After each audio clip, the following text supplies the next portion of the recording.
Welcome, dear seekers, on this pathless path to find out true happiness, real happiness. So, the topic today of sharing is, do you really want real happiness? If real happiness is the goal, one has to find out what these words mean, real and happiness. Happiness, as is commonly known, is within the purview of duality, where you have everyone wanting, I want happiness. What is that happiness they seek? If it is sought in objects, it means that that happiness is temporary, because that happiness always leads to sorrow as well. It is a consequential, it's collateral, it's always, there is damage there. Collateral damage, they say. With happiness, the other side of the coin is sorrow. That is not true happiness. So, if that is not true happiness, what is real happiness that is everlasting, ever real? That is why today's topic is, do you really want real happiness? So then the question arises, real happiness, then what is real?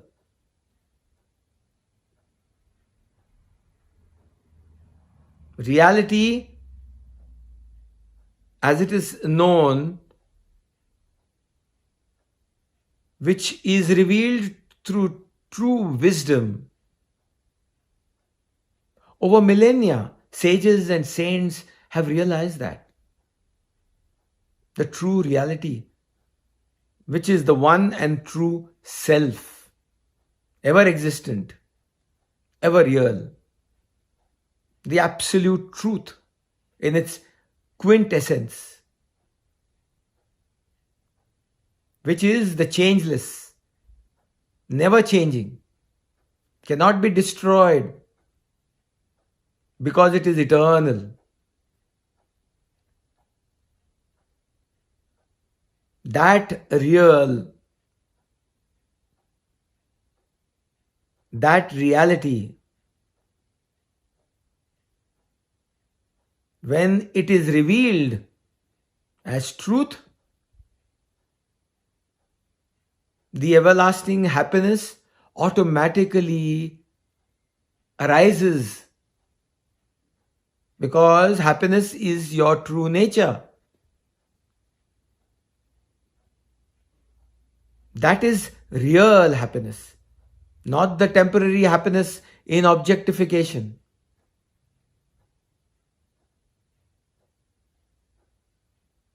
Not the temporary happiness that is sought after in this world of duality, of subject-object.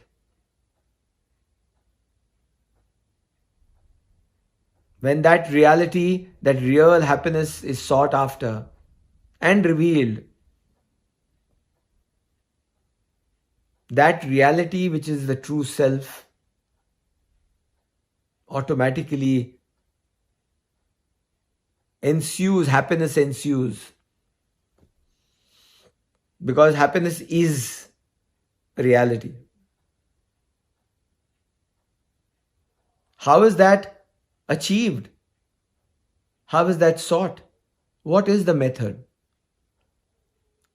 There are numerous scriptures, unlimited amount of texts that point to that truth. Methodologies have been revealed. Do this, do that. Serve, love, give, purify, meditate, realize, etc., etc. But ultimately, after all these exercises are done, all these tools are utilized,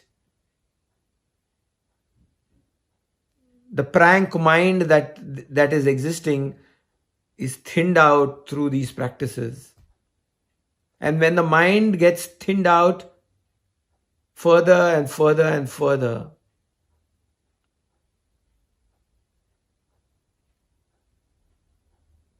the inquiry automatically begins to find out, who am I? Who is this? Who is even seeking that eternal happiness, that real happiness? Is it this I, this ego, that is seeking it? Find out.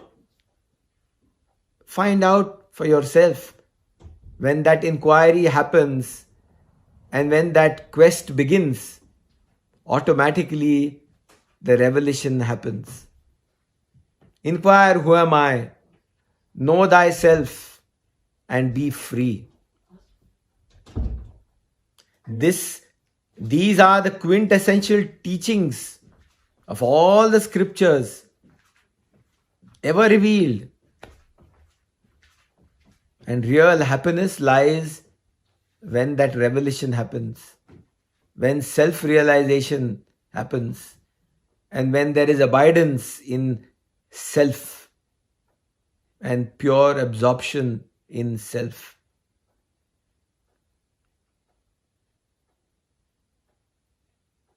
So the practices have to be continued on, wherein then the mind automatically immerses itself in the inquiry, who am I?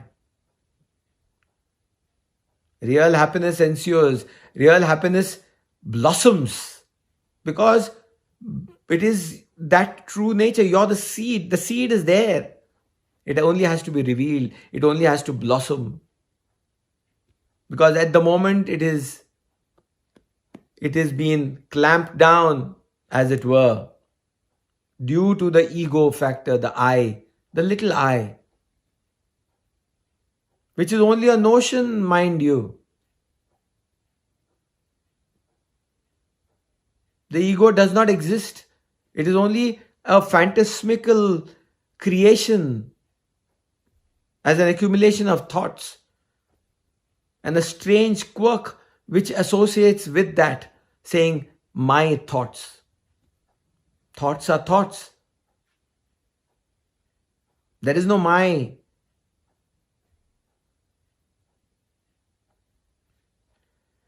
When that clarity of vision through intense inquiry begins,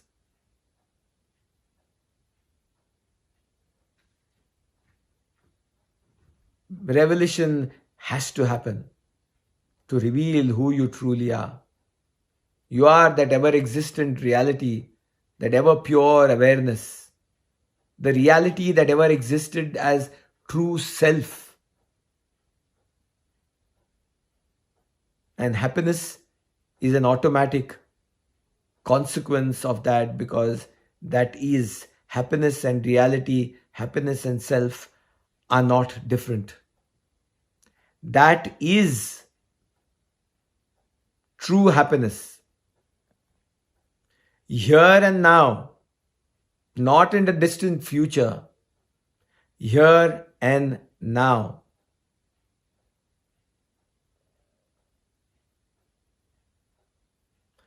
Oh.